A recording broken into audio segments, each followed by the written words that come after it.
inafaa kwa wanandoa kutazamana popote kwenye mili yao, popote. Yani una haki ya kumwambia mumeo geuka nikutazame kichogo, na mume ana haki ya kukwambia mamie shegele hebu tembea kidogo, nenda alafu urudi nikupe maksi zako. Usiyokwambia baba Abduli na utu uzima huo huna haya ya nini jamani?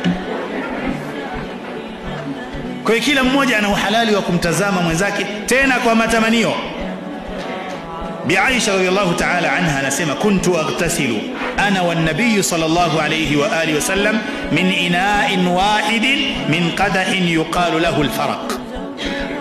Huyu ni mke wa mtume alayhi salatu wasallam, anasema mimi na mtume tulikuwa tunaoga kwenye chombo kimoja, kwenye beseni moja, kwenye ndoo moja.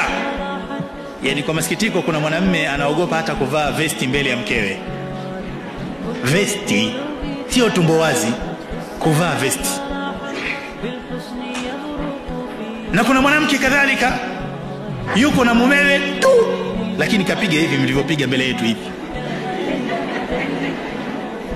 alafu mwenyewe ndo anajua na mcha Mungu.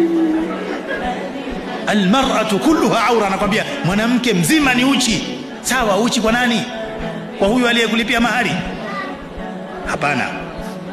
Jamani, leo kuna baadhi ya wanaume maskini, Allah turehemu, hawajui uzuri wa wake zao.